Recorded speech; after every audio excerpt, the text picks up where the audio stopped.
एक व्यक्ति अपने मकान को बेचने के लिए आता है, तभी उसका पड़ोसी धड़ाम से कूदता है और उसकी इतनी पिटाई करता है कि वहां पर पुलिस को बुला लिया जाता है। बिहार के दरभंगा की ये सच्ची घटना है। इसके बारे में सुनोगे तो आपको रोना आ जाएगा कि क्या कोई पिता अपनी बच्ची के साथ ऐसा कर सकता है। लेकिन ये घटना बिल्कुल सत्यता पर आधारित है। इस घटना में नाम बदल दिए गए हैं। इस घटना को पूरा जानने के लिए आपको मेरे साथ वीडियो में अंत तक बने रहना होगा कि क्यों एक पड़ोसी एक मकान मालिक को इस तरीके से पीट सकता है। ऐसा क्या कारण रहा होगा, क्या उसने किया होगा। इन सब को शुरू करते हैं आज की कहानी। आज की कहानी में एक व्यक्ति होता है विनोद, जिसकी एक पत्नी होती है, जिसको 3 बेटियां हैं और बार बार वो अपनी पत्नी से यही कहता है कि अब की बार मुझे बेटा चाहिए, बेटी नहीं होनी चाहिए। उसकी पत्नी गर्भवती होती है और उसकी पत्नी इस बात को सोच सोच कर अंदर ही अंदर रोती रहती है, अंदर ही अंदर परेशान रहती है कि अगर अब की बार मुझे बेटी हुई तो ये इंसान मुझे जीवित नहीं छोड़ेगा, मैं क्या करूं, ये तो सब भगवान के हाथ में है। लेकिन इसी असमंजस में वो वक्त निकलता है और अब वो महिला जो गर्भवती थी, विनोद की पत्नी, अब उसे हॉस्पिटल ले जाने का टाइम आता है। उसे दर्द शुरू हो जाते हैं डिलीवरी के और उसे हॉस्पिटल में, वहां के सरकारी हॉस्पिटल में एडमिट करा दिया जाता है। उसके साथ उसकी 3 बेटियां होती हैं, उसका पति विनोद होता है। वो हॉस्पिटल में एडमिट है और काफी समय के बाद करीबन शाम को उसे एडमिट कराया गया था और पूरी रात निकल जाती है और सुबह सुबह वो 2 जुड़वा बेटियों को जन्म देती है। जैसे ही विनोद को पता चलता है कि इसने 2 बेटियों को जन्म दिया है, उसे इतना गुस्सा आता है कि वो वहां से भाग खड़ा होता है और उन 5 माँ बेटियों को हॉस्पिटल में छोड़कर वो पहुंच जाता है शराब के ठेके पर। वहां जाकर वो शराब पीता है और शराब पीकर पूरे दिन बेसुध पड़ा रहता है और आराम से लगातार 2 दिनों तक वो शराब ही पीता रहता है। और कुछ उसके साथ जो पीने वाले लोग थे, वो भी सही कहते हैं कि तुमने सही किया, ऐसी औरत को छोड़ दिया जो तुम्हें एक बेटा नहीं दे पाई, तो वो तुम्हारे क्या काम की। वो उन लोगों की बात को सुनता है और शराब पीता है।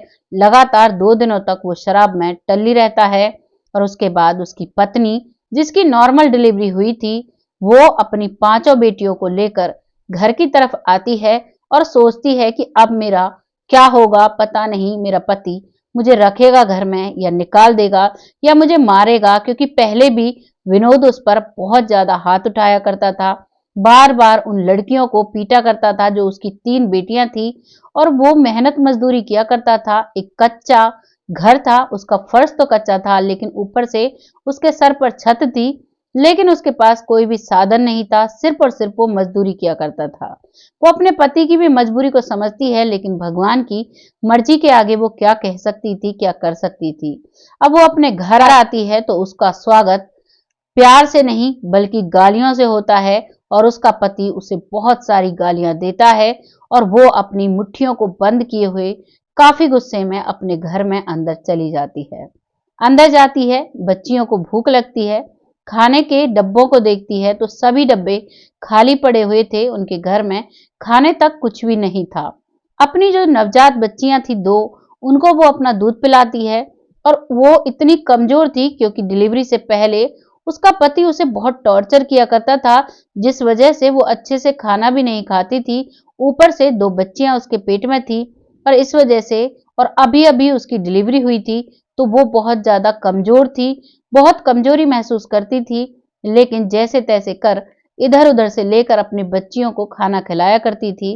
और अब विनोद भी धीरे धीरे समझ चुका था कि अब कुछ भी हो, यही जीवन है, ऐसे ही मुझे जीना पड़ेगा। लेकिन वो अपनी पत्नी को बार बार डांटता था और उसकी मदद भी किया करता था उसकी बच्चियों को पालने में।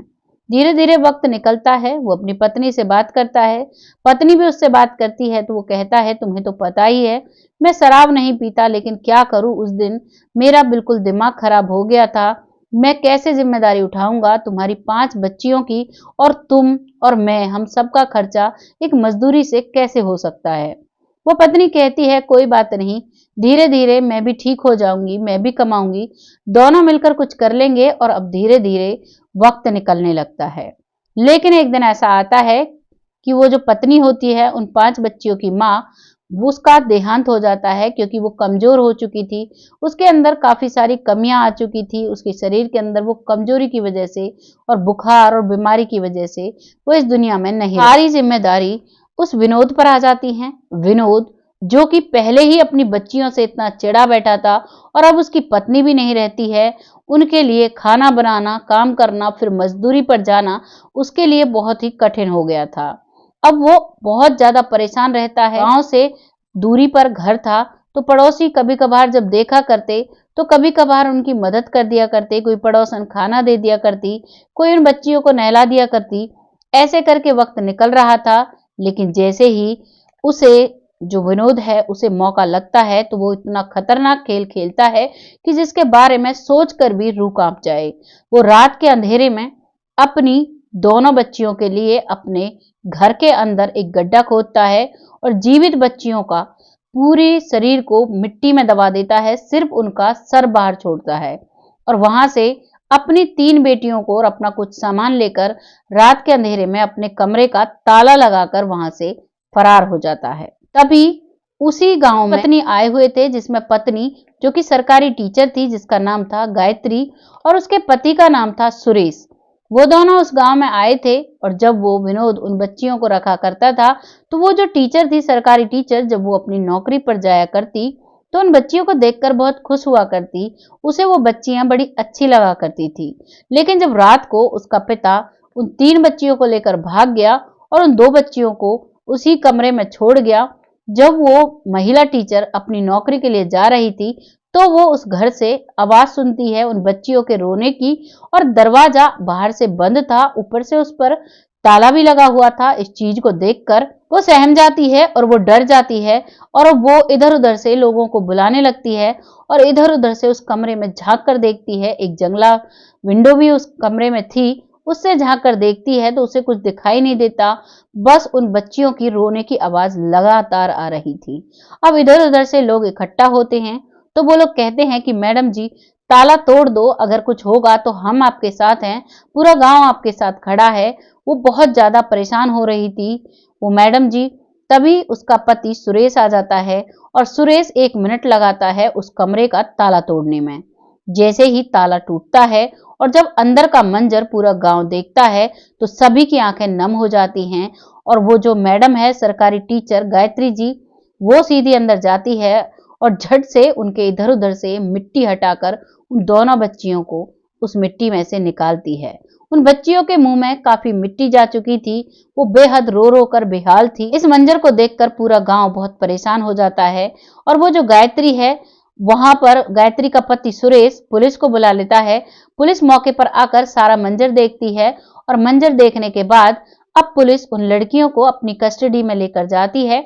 लेकिन गायत्री की ममता पर जाग चुकी थी और अब वो उन बच्चियों को गोद लेने के लिए इंस्पेक्टर साहब के पास पहुंच जाती है। वहां जाकर कहती है कि साहब, मुझे ये बेटियां लेनी है, गोद लेनी है, कानूनी कार्रवाई से लेनी है।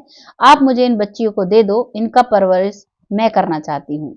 इस बात पर पुलिस उसे कागजी कार्रवाई कर उन बच्चियों को दे देती है और अब वो उन बच्चियों को लेकर घर आ जाती है। उसका पति सुरेश, जिसको एक बात खटकती है कि कोई पिता इतना हैवान कैसे बन सकता है, कैसे अपनी दूध पीती बच्चियों को जमीन में गाड़कर अकेला रोता हुआ छोड़कर फरार हो सकता है।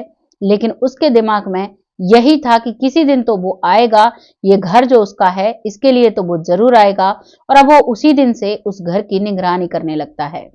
जब वो उस घर की निगरानी करता है, तो गांव के लोग भी उसे सहयोग करते हैं। वो गांव वालों को इकट्ठा करता है और सभी से हाथ जोड़कर कहता है कि सभी से मेरी एक विनती है कि यहाँ पर कोई भी आए, हर आने जाने पर आप सभी मेरी मदद कीजिए निगरानी रखने में, क्योंकि ये वाक्यांश 2002 का है और 2002 में सीसीटीवी कैमरा नहीं हुआ करते थे, लोग ऐसे ही निगरानी किया करते थे। अब लगातार समय बीतता है, लेकिन वहां पर कोई भी नहीं आता है और अब 2016 आ जाता है। 2016 तक वो लड़कियां बहुत अच्छे से पली बड़ी होती हैं। गायत्री उनका बहुत अच्छे से ख्याल रखती है, उन्हें बिल्कुल अपनी बच्चियों की तरह रखती है। बहुत अच्छे से पढ़ाती लिखाती है, अच्छे अच्छे कपड़े पहनाती है, अच्छा खाना खिलाती है। साथ में उसका पति सुरेश भी उसकी मदद किया करता है। उसकी नजर उस घर पर लगातार बनी हुई थी और जब 2016 की रात आती है, सीसीटीवी कैमरे लगे हुए थे, तो तभी एक व्यक्ति उस मकान के इर्द गिर्द घूमता हुआ नजर आता है। वो कैमरे में देखते हैं कि कोई ना कोई तो है, वो पहचान नहीं पाते हैं, लेकिन वो वहां से चला जाता है। अगले दिन गांव के पटवारी से पता चलता है कि इस घर को बेचने के लिए इस घर का जो मालिक है विनोद, वो घूम रहा है इधर उधर और वो अलग से अलग ही इसको बेचना चाहता है। अब पटवारी से सुरेश को यह जानकारी मिल चुकी थी और सुरेश और गांव वाले सब इकट्ठा हो जाते हैं और अब कड़ा पहरा उस घर पर रख दिया जाता है। रात के अंधेरे में एक और व्यक्ति को लेकर विनोद उस घर के सामने आता है। जैसे ही वो सामने आता है तो सुरेश उस पर धड़ाम से कूद पड़ता है और उसको इतना मारता है जितना उसके अंदर गुस्सा था 14 सालों से, उस गुस्से को वो निकालता है और उसे वो इतना पीटता है कि वो अधमरा हो जाता है, उसकी हालत गंभीर हो जाती है और उसी दौरान पुलिस को बुलाया जाता है और पुलिस के हवाले विनोद को किया जाता है। पुलिस विनोद से जब पूछताछ करती है कि तुमने आज से 14 साल पहले ऐसा क्यों किया, तो वो अपने हालात बताता है। उसके हालात को सभी सुनते हैं, लेकिन इतने भी बड़े बुरे नहीं थे कि बच्चियों को ऐसे जमीन में गाड़ दे, या अगर नहीं पल रही थी तो वो किसी को दे भी सकता था। यह अनाथ आश्रम है, परवरिश नहीं हो रही तो अनाथ आश्रम में कर सकता था, लेकिन उसने बच्चियों के साथ बहुत बुरा किया था। तभी गांव वाले और पुलिस वाले उससे पूछते हैं कि जिन 3 बेटियों को तुम लेके गए थे उनके साथ तुमने क्या किया, तो पता चलता है कि उसने तीनों बच्चियों को अलग अलग जगह पर बेच दिया था। ऐसे ही गांव वालों को यह बात पता चलती है और पुलिस को यह बात पता चलती है तो उसे बहुत पीटा जाता है, उससे कड़ी पूछताछ की जाती है और जहां जहां उसने बताया वहां सब जगह उन बच्चियों को ढूंढा जाता है, लेकिन कोई भी नहीं मिलती है तो सबसे छोटी बेटी, उन 3 में जो सबसे छोटी थी वो मिल जाती है। उसे लाकर अनाथ आश्रम में छोड़ दिया जाता है और वो 2 बच्चियां, क्योंकि काफी बड़ी हो चुकी थी, अब उनको ऐसी जगह पर बेच दिया गया, क्योंकि एक से दूसरे, दूसरे से तीसरे, तीसरे से चौथे पर बेच दिया गया, उनका पुलिस पता नहीं लगा पाई। यहाँ जो सुरेश है वो विनोद को पकड़कर कहता है, तुमने इन बच्चियों के साथ इतना बुरा किया है, ये बच्चियां मेरी बेटी हैं और देखो कितने अच्छे से पढ़ रही हैं, इनका नाम मैंने रिद्धि सिद्धि रखा है और ये देखना एक दिन मैं इनको बहुत बड़ी ऑफिसर बनाकर दिखाऊंगा। तुमने घर में आई लक्ष्मी का इतना अपमान किया है, तुम जीवन भर इस चीज के लिए तरसोगे। और विनोद को बहुत सारी धाराएं लगाकर जेल में डाल दिया गया। यहाँ गांव में जो सुरेश और उसकी पत्नी गायत्री वो वहीं पर परमानेंट रहने लगे और वो गायत्री अपनी नौकरी भी किया करती और उन बच्चियों को बहुत अच्छे से पढ़ाया करती और उन बच्चियों को पढ़ा लिखा कर एक बेटी को, रिद्धि को, दरोगा बनाया और सिद्धि को वकील बनाया। दोनों बेटियां अपने अच्छे से अपनी जॉब की और उनका बहुत ही अच्छे घरों में उन दोनों पति पत्नियों ने शादी करवाई और बहुत अच्छे से अब वो अपने परिवार में रह रही हैं। ये एक ऐसी सच्ची कहानी हमारे सामने आई जिसने पूरे बिहार को कचोट कर रख दिया, झंझोर कर रख दिया। अक्सर बच्चियों के साथ गलत होता है, बहुत सारी न्यूज चैनल्स पर हम देखते हैं, आप भी देखते हो, बच्चियां ऐसी ऐसी जगह पर पड़ी हुई मिलती हैं, कहीं तो नाली में बच्ची पड़ी है, कहीं कोई कुत्ता किसी बच्ची को उठाकर ले जा रहा है, बहुत बुरा माहौल चल रहा है। कि पिता ने इस बच्चियों के साथ जैसा भी किया, आपको जैसा भी लगा है अपनी राय कमेंट बॉक्स में जरूर लिखिएगा। ये जो भी कहानियां हम अपने चैनल पर लेकर आते हैं ये 100% सत्य कहानियां होती हैं। आप भी देखते हो आजकल सोशल मीडिया का जमाना है, एक से एक तरह की न्यूज आपके सामने आ रही है, हर रोज नई नई न्यूज हम सुन रहे हैं ऐसे ही क्राइम्स की, उन्हीं में से ये एक कहानी है। आपको जैसी भी लगी है अपनी राय कमेंट बॉक्स में लिखिएगा, लोगों के साथ शेयर करिएगा। हमें सपोर्ट करने के लिए हमारे चैनल को सब्सक्राइब करिए और अपने अच्छे अच्छे कमेंट्स हमारे चैनल पर शेयर करिए, जिससे कि हम ऐसी ही सच्ची कहानियां आपके सामने ला सकें। बहुत जल्द फिर से आती हूं ऐसी ही सच्ची कहानी के साथ, तब तक के लिए जय हिंद, जय भारत।